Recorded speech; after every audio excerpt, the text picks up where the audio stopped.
Oh, hey. Chris College here from KingsCast. Just watching the game from the press box here. So far, so good.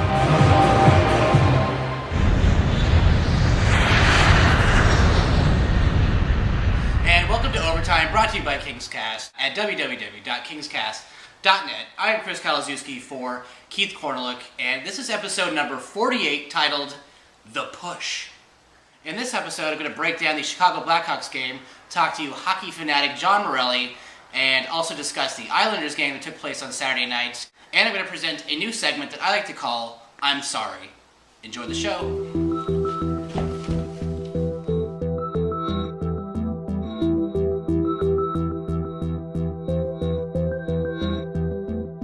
All right, Kings fans, I'm here with John Morelli, one of these lunatic Flyers fans coming from Philadelphia. Yeah. Had a chance to go to the game last night with him, huge hockey fan.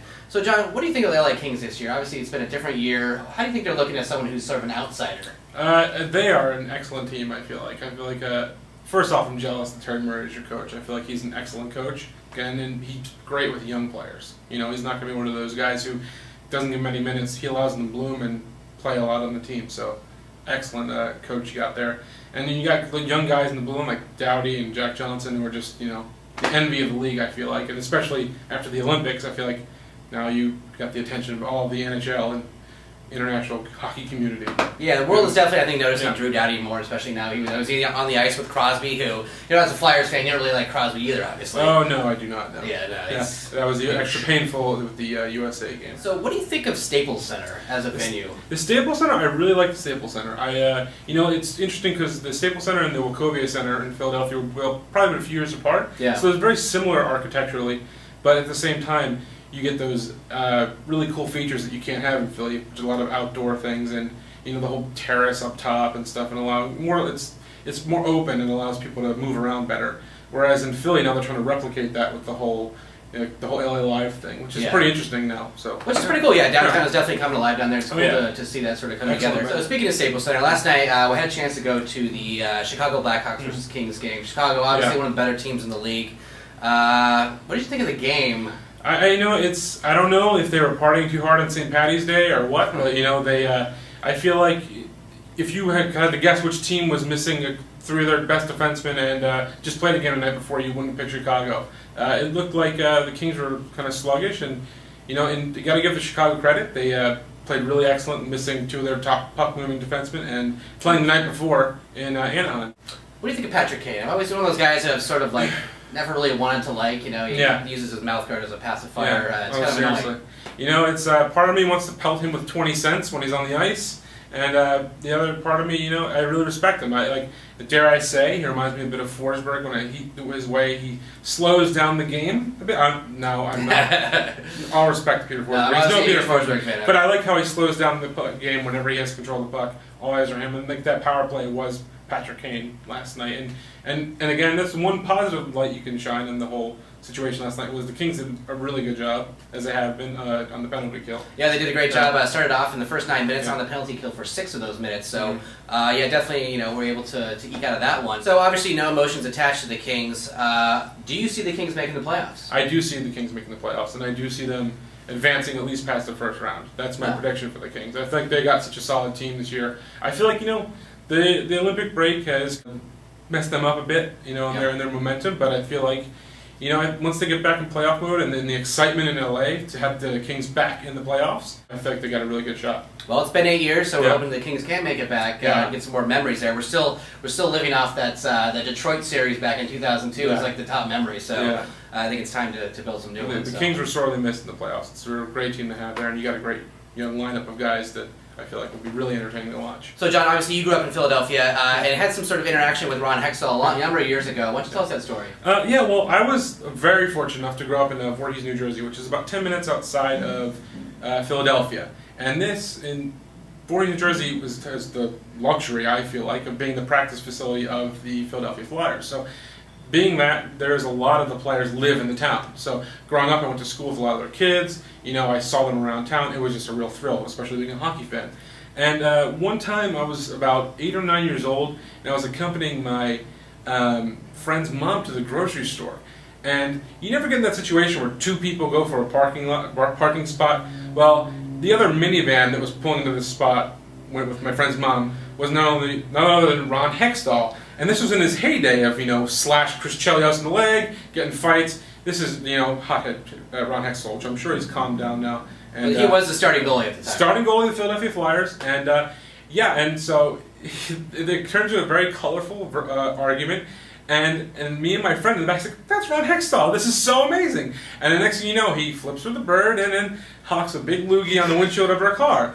And then she just kind of backs off, and then I'll let the angry professional hockey player have the spot. And then that was an excellent memory I had. It was funny to me at the time, but now Yeah, I think he probably has mellowed a bit, but he still has a little intensity in his eyes. Talked about Hockey Fest last year, and he probably has a little hothead in him still. Oh, totally. I mean, something's never changed. Yeah, exactly. But that's what translated to the ice, and he was, in my opinion, one of my favorite goalies ever. So, John, thank you so much for thank you for having me on KingsCast. I'm honored. KingsCast. Yeah, thank you for having me to share my thoughts and speak to you on behalf of all the Philadelphia fans out there. Yeah, you seem like you're one of the nicer ones. Oh yeah, I'm tame. It's when you get me near hockey, that's when the teeth come out. So. But earlier in the interview, you did mention throwing 20 cents at him. Have you ever done that before? I have never thrown 20 cents, nor have I ever thrown a battery, which we have a reputation for. As for everyone else in Philly, I can't speak for them. Yeah. Colorful language at the games. Yeah, sure.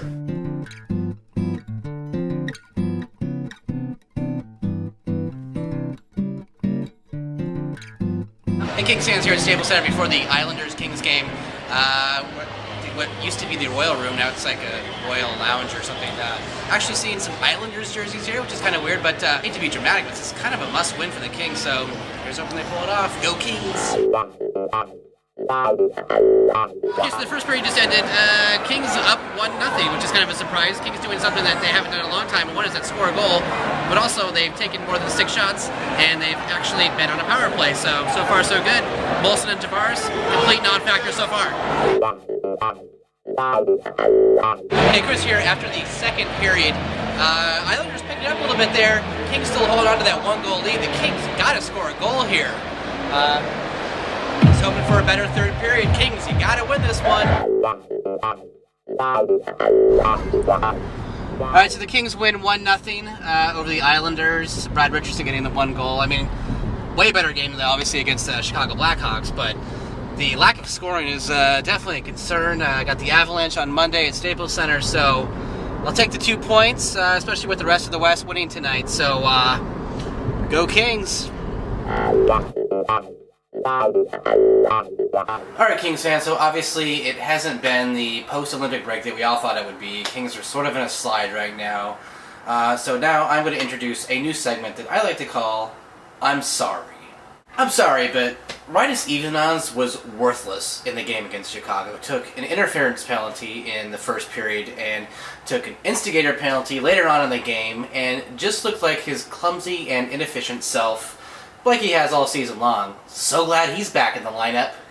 I'm sorry, but beating Dallas and Columbus and losing the rest of the games to playoff contenders from both conferences isn't exactly the way that you want to make a statement to the rest of the league that you've sort of turned this proverbial corner. I'm sorry, but the Kings players not executing the fundamentals of passing, puck control, and driving to the net is just unacceptable at this point. Coaches, captains, let's get this team ready for battle tomorrow night. I'm sorry, but the Jesus protesters who are showing up to every single game now inside of Staples Center is both obnoxious and ill-fitting. I mean, it's a hockey game. Isn't there a UFC bout or a porn convention they could be disrupting? And finally, I'm sorry, but getting flashbacks of the 05-06 late season slide is a little unwarranted. This team has too much talent, too much character, and has played too well all season long to just let it all go right now, so we can't keep blaming the Olympics, injuries, and line changes on this slide. It's time to get it done. Alright, Kings fans, that is the episode this week. I'm Chris Kalazewski for Keith Korneluk. Special thanks to John Morelli for being on the show. We will see you next time. Thank you for watching Overtime by KingsCast.